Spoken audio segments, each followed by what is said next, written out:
Hey guys, कैसे हो आप लोग। मैं ऋषभ आपका स्वागत करता हूं हमारे चैनल ज्ञान सूत्रा एकेडमी में। तो दोस्तों, आज हम बात करने जा रहे हैं एक ऐतिहासिक सफर की, जिसने भारत की दिशा और दशा दोनों को बदल कर रख दिया। साल 2014 में नरेंद्र मोदी जी ने नेतृत्व में बनी इस सरकार ने जब सत्ता संभाली, तब देश कई चुनौतियों से जूझ रहा था। अब 11 साल बाद हम एक नए भारत को देख रहे हैं, जो कि आत्मनिर्भर है, डिजिटल है और वैश्विक मंच पे मजबूत है। तो आइए एक नजर डालते हैं इस पिछले 11 वर्ष में मोदी सरकार की प्रमुख उपलब्धियां क्या हैं, अचीवमेंट्स क्या है, क्या फैसले, क्या बदलाव पे हम लोग बात करने वाले हैं। कि ये एक्चुअली में 11 साल की मोदी गवर्नमेंट की कहानी है, बदलाव की कहानी है। और ये जो कहानी है वो मैं डेटा के साथ आपके साथ शेयर करने जा रहा हूं। और साथ ही साथ क्या अचीवमेंट्स तो हैं ही, लेकिन कुछ कुछ आपको जो चैलेंजेस हैं इंडिया के लिए, उनको भी डिस्कस करने जा रहा हूं। तो ये वीडियो को आप अंत तक जरूर देखिएगा। और अगर आप चैनल पे न्यू हो तो इस चैनल को सब्सक्राइब कर लो, लाइक करो, शेयर करो अपने दोस्तों, जितना हो सके उतना शेयर करो अपने दोस्तों के साथ ये वीडियो। क्योंकि इसमें मैं कोई पॉलिटिकल स्टैंड नहीं ले रहा हूं, इसमें सिर्फ और सिर्फ जो अचीवमेंट्स है गवर्नमेंट की, मैं उसे दर्शा रहा हूं। और हम सभी को पता है कि कुछ ना कुछ, हर एक गवर्नमेंट में कुछ ना कुछ आपको प्रॉब्लम होती है और कुछ आपको अच्छाई होती है। तो इस वीडियो का हमारा मेन पर्पस है कि इस 11 साल में 2014 से लेकर 2025 तक में कि मोदी गवर्नमेंट ने क्या क्या चीज में बदलाव लाया है और क्या क्या बेहतर किया है। आप एक चीज जानते हो कि हमारा जो फॉरेन पॉलिसी है, फॉरेन पॉलिसी में अगर हमारा सबसे, हम लोग को देखा जा रहा है सबसे ऊंचा नाम में, अगर देखा जा रहा है सबसे one of the top leaders देखा जा रहा है, तो ये मेन क्रेडिट जाता है मोदी गवर्नमेंट को और एस जयशंकर जी को, जो हमारे एक्सटर्नल अफेयर्स मिनिस्टर हैं, उनको जाता है। क्योंकि उन्होंने ग्लोबल लेवल पे हम लोगों को जिस लेवल पे पहुंचाया है, वो हम लोग आज से पिछले डेकेड बोल दो या उससे पहले हम लोग नहीं थे। और आज हम लोग सेल्फ सफिशिएंट भी हैं हर एक मामले में। तो ये एक काफी सराहनीय कदम है और सराहनीय आपको बात है जो मोदी गवर्नमेंट ने किया है। तो इसमें हम लोग डिटेल में डिस्कस करने वाले हैं कि क्या क्या पॉइंट्स है, क्या किस तरह से हम लोग बात करेंगे। तो सबसे पहले बैकग्राउंड की बात करते हैं। तो नरेंद्र मोदी जी ने इंडिया का प्राइम मिनिस्टर इस बार थर्ड टाइम ये बने हैं। 9 जून 2024 को इन्होंने शपथ लिया है और ये 2024 के पार्लियामेंट्री इलेक्शन में वापस से इनका जीत है, जो कि थर्ड टाइम है, जो कि इनके लीडरशिप को वापस से सॉलिडिफाई कर रहा है। हाँ, इस बार थोड़ा सा कोalition का मत मिला है, जो कि बिहार और आंध्र प्रदेश से, चंद्रबाबू नायडू आपको आंध्र प्रदेश और आपको बिहार से नीतीश कुमार ने थोड़ा सा कोalition में मदद किया है इस बार बीजेपी का। तो ये पहले आपको प्रेसिडेंट हैं जो कि इंडिपेंडेंस के बाद कि मोदी जी ने सर्व किया है 3 टर्म्स, या सबसे लंबा टर्म अगर बोला जाए 3 टर्म, 2014 से 19, 19 से 24 और इसके बाद चल रहा है। इससे पहले ये लॉन्गेस्ट सर्विंग चीफ मिनिस्टर भी थे गुजरात के, 2001 से 2014 तक इनका टेन्योर था। तो ये कुछ बातें हैं मोदी जी की। आगे बढ़ते हैं हम लोग 11 ईयर्स ऑफ मोदी गवर्नमेंट के कुछ अचीवमेंट्स के बारे में। तो सबसे अभी रिसेंट की ही न्यूज है कि हमारा जीडीपी जो है वो 4.2 ट्रिलियन, आपको पता है GDP gross domestic product, gross domestic product जो है वो क्या हो गया है हमारा, हम लोग 4.2 ट्रिलियन डॉलर्स के इकोनॉमी बन चुके हैं। और ये हम लोग और फोर्थ लार्जेस्ट डेमोक्रेसी इकोनॉमी बने हैं, सरपास किए हैं जापान को। और एक्सपेक्ट ये किया जा रहा है कि हम लोग जर्मनी को भी ओवरटेक कर दें और थर्ड लार्जेस्ट बन जाए नेक्स्ट फ्यू इयर्स में।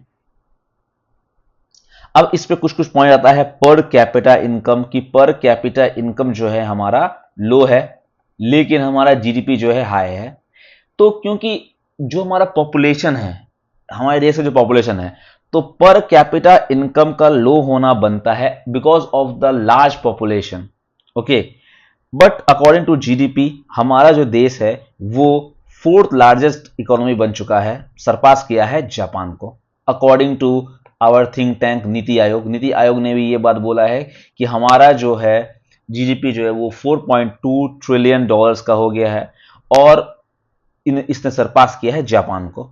ओके, हाँ, भले ही हम लोग जापान की तरह एडवांस नहीं है, लेकिन और इकोनॉमी में उनके तरह नहीं है हर इनकम जो है, लेकिन फिर भी अगर हम लोग पॉपुलेशन वाइज देखें तो ये एक काफी इंपॉर्टेंट पॉइंट बनता है कि हमारा जीडीपी जो है उस देश से, जो कि हमसे कई ज्यादा विकसित देश है, डेवलप्ड कंट्री है, उससे ऊपर हो गया है हमारा।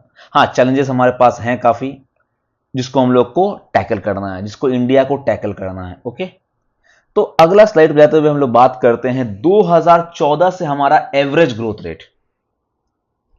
तो 2014 से जो हमारा एवरेज ग्रोथ रेट है वो लगभग 6.4% है, और ये एक्सेलरेट हुआ है 7.4% लास्ट क्वार्टर में। लास्ट क्वार्टर में हमारा 7.4% रहा है ग्रोथ रेट, जो कि कमेंडेबल बात है कि नहीं? और उसके अलावा जो इन्फ्लेशन है ये लगभग 9.4। इन्फ्लेशन का मतलब होता है, अगर सिंपल भाषा में बात किया जाए तो महंगाई। ठीक है, महंगाई जो है वो क्या हो गई है, वो 9.4% थी आपको 2013 से 14 के बीच में, और अभी 4.6% है अभी के समय में। और हमारा आरबीआई के द्वारा आपको पता है कि हमारा टारगेट कितना होता है इन्फ्लेशन का, ये होता है हमारा 4 तक हम लोग का ये चलता है, जो कि क्या है आपको 2 से लेके 6%। 2 से लेके मिनिमम बीइंग 2% इन्फ्लेशन और मैक्सिमम बीइंग 6% इन्फ्लेशन। इसके बीच में हमारा इन्फ्लेशन आना चाहिए अकॉर्डिंग टू आरबीआई। और हमारा अभी फिलहाल इन्फ्लेशन के मामले में हम लोग काफी अच्छा चल रहे हैं, तो हमारा ग्रोथ रेट भी हुआ है, हमारा इन्फ्लेशन भी आपको डाउन हुआ है। तो ये सब कुछ कुछ पॉजिटिव पॉइंट्स हैं जो हमारे पिछले डेकेड से हम लोग देखने को मिलती है। आगे बढ़ते हैं तो नेशनल हाईवेज के बारे में बात करें।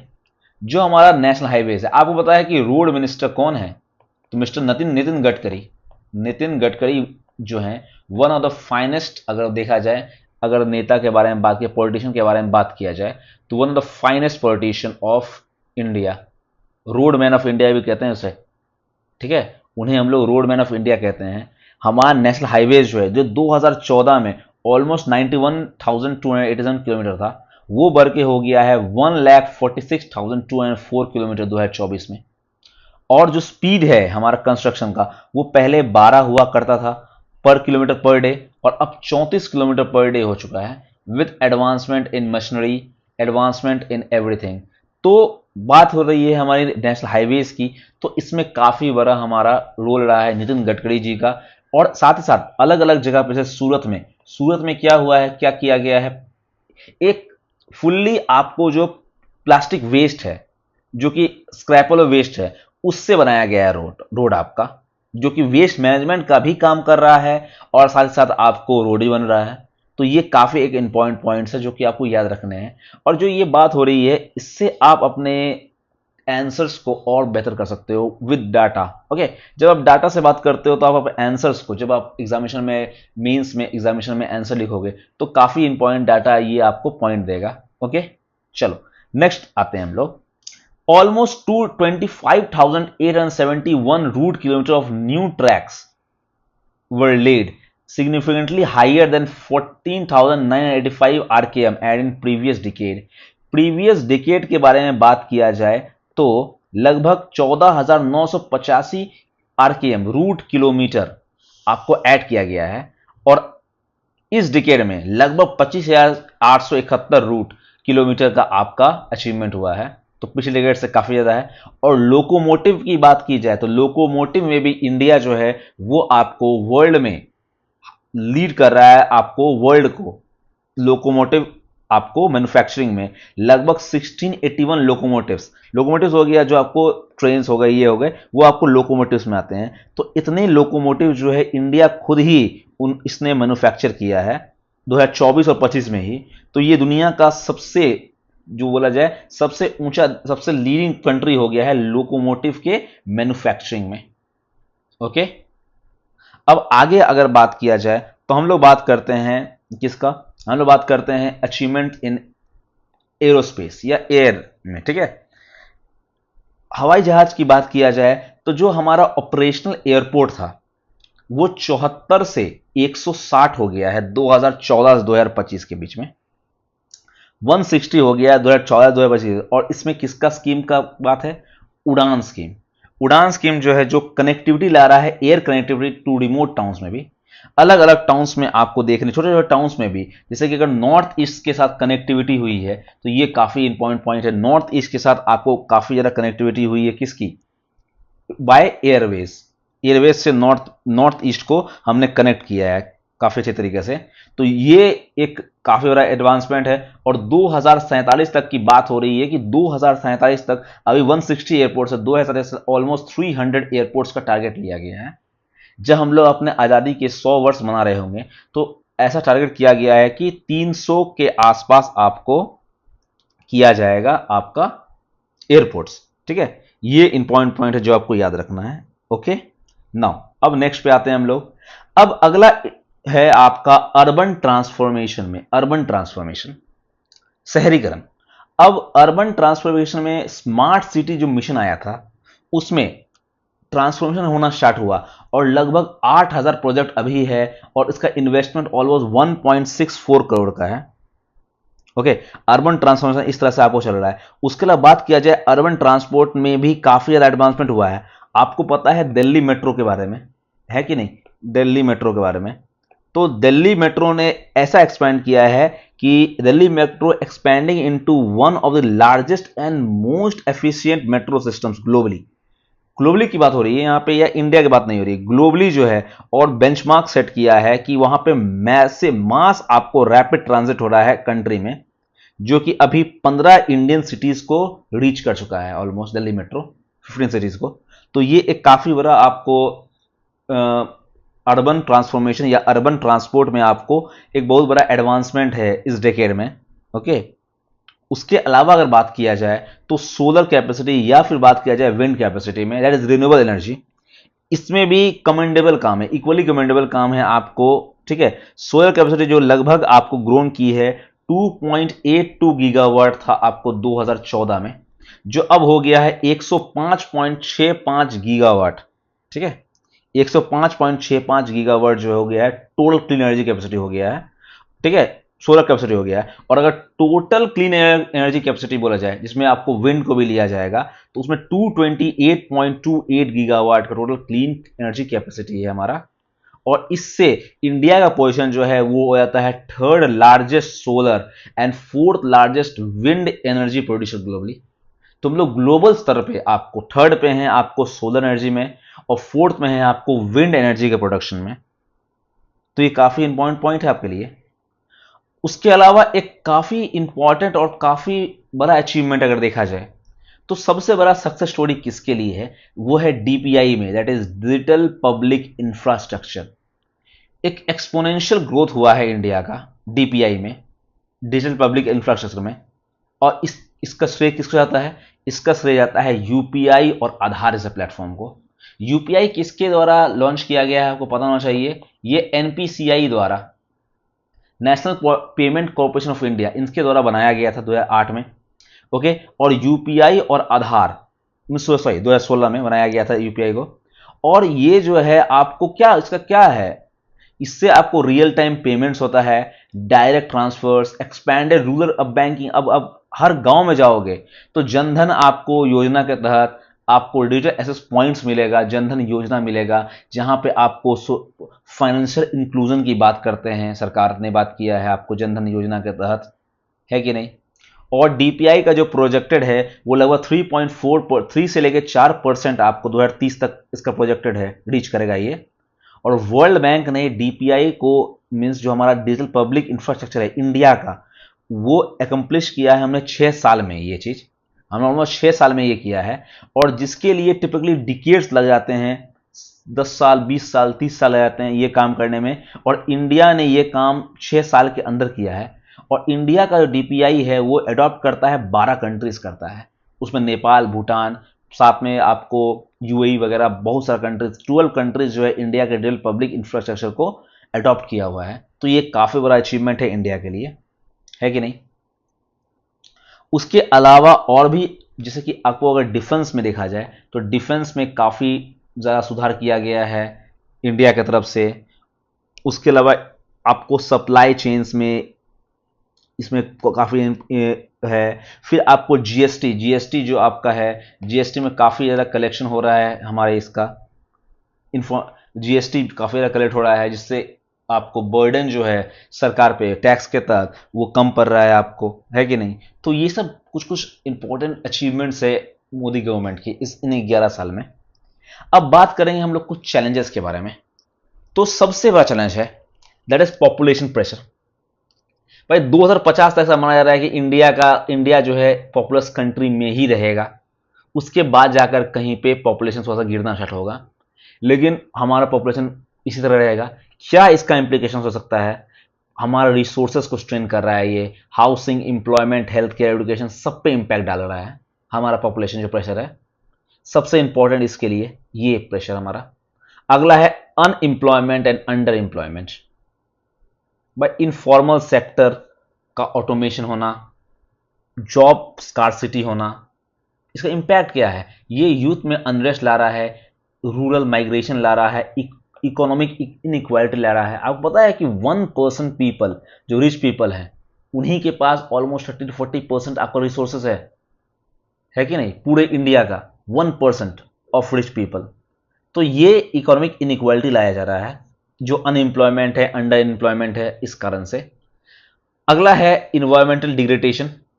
इससे पहले मैं बात करूं कि जो हमारा इन्वायरमेंट आपको कंजर्वेशन एक आपको ईपीए के तहत आता है, आपको इन्वायरमेंट प्रोटेक्शन आपको एक एक्ट है, उसके तहत आपको एक इंडेक्स जारी किया जाता है। हाँ, yes yes, environment protection index. Okay, environment protection index, इसमें हमारा रैंक पता है कितना था? 180 आउट ऑफ 180 पिछले साल, और इस साल हमारा है 176 आउट ऑफ 180। तो अब सोच रहे हो इन्वायरमेंट के मामले में कितना डिग्रेडेशन हुआ है इंडिया में। तो ये एक काफ़ी बड़ा आपका प्रॉब्लम है, एक काफ़ी इंपॉर्टेंट चैलेंज है। एयर और water pollution, deforestation, biodiversity loss. Impact क्या होगा? Health crisis, reduce agriculture productivity, climate vulnerability. आप देख रहे हो किस तरह का क्लाइमेट, किस तरह से हीट वेव चल रहा है कि नहीं? बाहर आप धूप में निकल नहीं सकते हो, इस तरह का हीट वेव है। तो ये चैलेंजेस है। अगला है क्लाइमेट चेंज, तो बात हुई हमारी। क्लाइमेट चेंज और वाटर क्राइसिस, राइजिंग टेम्परेचर हमारा, irregular monsoon, depleting ground water. भाई नीचे इतना ज़्यादा नीचे जाना पड़ रहा है ग्राउंड वाटर को लेने के लिए, जो पहले बहुत ही कम दूर में मिल जाया करता था। इम्पैक्ट क्या है? ड्रॉट आ रहा है, फ्लड आ रहा है, कहीं पे अचानक फ्लड आ रहा है, फूड इनसिक्योरिटी है, फोर्स माइग्रेशन करना पड़ रहा है। ये सब चैलेंजेस हैं, ये सब इम्पैक्ट्स हैं जिस पे ध्यान देना पड़ेगा सरकार को, है कि नहीं। Next, education system reforms, skill gaps, rote learning. ये जो इसको हटाना पड़ेगा कि रोट लर्निंग कर रहे हैं हम लोग हर एक फील्ड में। स्किल को इन्हेंस करना पड़ेगा, स्किल को इन्हेंस करना पड़ेगा। पुअर एसेस जो रूरल एरियाज में, उसको बेहतर करना पड़ेगा। इंटरनेट पेनिट्रेशन जो है दूर दूर जाना चाहिए। इंपैक्ट होता है वर्कफोर्स का मिसमैच, लो इनोवेशन, डिजिटल इलिटरेसी। ये डिजिटल इलिटरेसी को हम लोग को खत्म करना है। हर हर छोटे छोटे गांव में इंटरनेट फैसिलिटी, इंटरनेट अवेलेबिलिटी हम लोग को पहुंचाना है। इसमें बहुत ज़्यादा काम भी हुआ है इंटरनेट के मामले में, तो वो है, लेकिन इन सब पे अभी भी ध्यान देने की ज़रूरत है। चैलेंजेस अभी भी हैं इंडिया के लिए ये। उसके अलावा हेल्थ केयर इंफ्रास्ट्रक्चर, ये भी एक चैलेंज है, क्योंकि हमारे पास पब्लिक हेल्थ की स्पेंडिंग नहीं है। ये इन एडुकेट अमाउंट है, बहुत कम अमाउंट में हम लोग हेल्थ केयर पे खर्च कर रहे हैं। तो हमारे पास जब बजट आती है तो हमारा मेन फोकस होना चाहिए किस चीज़ पे? अगर डिफेंस पे कर रहे हैं हम लोग, मेन फोकस डिफेंस तो होनी चाहिए, लेकिन साथ साथ उसके बाद पब्लिक आपका हेल्थ केयर होना चाहिए, उसके अलावा एडुकेशन। ये तीन स्पेयर में हमारा मेजर चंक जो है इस तीन स्पेयर होना चाहिए, क्योंकि यही तीन स्पेयर जो है हमारे इंडिया को आगे बढ़ाने में मदद करेगा।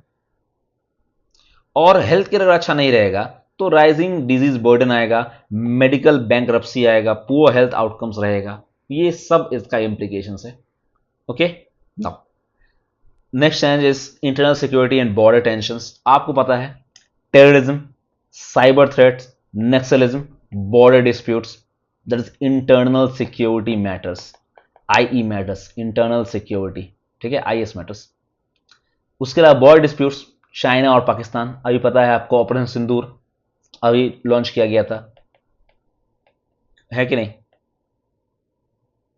इंपैक्ट क्या आता है इससे? जो हमारा हमारे पास फ्रेजाइल नेबर है, एक तरह से देखा जाए कि हमारा नेबरहुड जो है वो सही नहीं है। अगर नेबरहुड सही नहीं रहता है हम किसी भी देश का, तो उस देश के लिए वो काफ़ी बड़ा चैलेंज है। Because of military pressure. Impact क्या है? मिलिट्री प्रेशर है, सिविल अनरेस्ट हो रहा है, इकोनॉमिक अनसर्टेनिटी है। वॉर में जाओगे, वॉर में खर्च होगा, इकोनॉमी में प्रेशर पड़ेगा, मिलिट्री प्रेशर पड़ रहा है, जवानों का जान जा रहा है।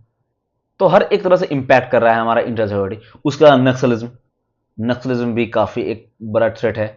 साइबर थ्रेट तो है ही। टेररिज्म, इसके लिए तो हर जगह जाके हम लोग बात कर रहे हैं, यूएनएससी पे, अलग अलग देश में, है कि नहीं? तो ये एक बहुत बड़ा चैलेंज है हमारे लिए। अगला है social inequality and communal tensions by caste, religion, gender based disparities. ये एक काफ़ी बड़ा चैलेंज है इंडिया के रिस्पेक्ट में। भाई क्राइम होता है इसके लिए, वैल्यूज हमारा इरोजन होता है, डेमोक्रेटिक वैल्यूज का। क्राइम का मेन सीन है क्या? आपका social inequality, communal tension, caste, religion. हमें इनसे ऊपर उठना पड़ेगा, कास्ट से, रिलीजन से, जेंडर बेस्ड आपको डिस्क्रिमिनेशन से। हम सभी लोगों को ऊपर उठ के हमें काम करना पड़ेगा। ये it should be done in ground level. Ground level पे आपका काम होना चाहिए इस पे। ओके, तभी आप अपने देश को आगे बढ़ा पाओगे, अपने देश को, जो हमारा देश अभी कर रहा है उससे बेहतर कर पाए। इसके लिए ये सब पॉइंट्स हम लोग को ध्यान रखना पड़ेगा, है कि नहीं? और लास्ट है गवर्नेंस एंड करप्शन। काफ़ी कम हुआ है करप्शन अकॉर्डिंग टू 2014 के बाद की बात किया जाए तो करप्शन के मामले काफ़ी कम आए हैं। लेकिन फिर भी ब्यूरोक्रेटिक डिलेज जो होता है, रेड टेपिज्म जो है, लैक ऑफ ट्रांसपेरेंसी है, ये सब कुछ कुछ प्रॉब्लम है जो कि इंडिया को चैलेंजेस फेस करना पड़ता है। इसका सिंपल है, अगर आप ब्यूरोक्रेटिक डिले करोगे, रेड टेपिज्म होगा, तो भाई स्लो रिफॉर्म होगा इम्प्लीमेंटेशन, पब्लिक का ट्रस्ट लॉस होगा, इन्वेस्टर हेजिटेट करेंगे कि इंडिया में किस तरह से काम करें, क्योंकि भैया इतना रेड टेपिज्म है, नीचे पहले पैसे लेंगे उसके बाद ही काम करेंगे। तो इन्वेस्टर आएगा नहीं आपके देश में। इन्वेस्टर नहीं आएगा तो आपको एम्प्लॉयमेंट नहीं होगा, एम्प्लॉयमेंट नहीं होगा तो इनकम जनरेट नहीं होगा, इनकम जनरेट नहीं होगा तो सिंपल बात है, हम लोग इसी तरह से पीछे रहेंगे। तो भाई इन्वेस्टर्स का आना और बहुत ज़रूरी है। तो गवर्नमेंट और करप्शन पे काफ़ी ध्यान देना पड़ेगा अभी भी। तो बहुत सारे पॉइंट्स आज हमने डिस्कस किए इस वीडियो के तहत। इस वीडियो मैंने आपको क्या क्या इंपॉर्टेंट, आपको क्या क्या की अचीवमेंट्स थे गवर्नमेंट के, उनको बताया। मैंने आपको बताया कि क्या क्या चैलेंजेस फेस कर रही है अभी की इंडिया। तो सब चीज़ के बारे में मैंने आपको डिटेल में डिस्कस किया। अगर आपको वीडियो अच्छा लगा हो तो वीडियो को अपना लाइक ज़रूर करिएगा और चैनल को सब्सक्राइब कर दो। और नीचे जाओ, आप देखोगे आपको टेलीग्राम चैनल का लिंक मिलेगा, वहाँ पे जाओगे आप, वहाँ पे इंपॉर्टेंट जो भी हमारा होता है वो आप सबसे पहले देख सकते हो। कोई वीडियो आया, कोई भी आपको, मेनली हम लोग काम करते हैं पढ़ाई के क्षेत्र में, ठीक है? तो सिंपल है, एससी का एग्जामिनेशन आ रहा है आपको, इसके लिए अगर आपको तैयारी करनी है तो आप नीचे जाओ, आपको डिस्क्रिप्शन बॉक्स में काफ़ी वीडियोस मिलेंगे जिसके तहत आप जीएस को अपना स्ट्रॉन्ग कर सकते हो। ओके, और अगर वीडियो आपको पसंद आ रहा हो और चैनल हमारा अच्छा लग रहा हो तो इस तरह से अपना सपोर्ट बनाए रखें। और थैंक यू फॉर वॉचिंग। तब तक के लिए जय हिंद, जय भारत।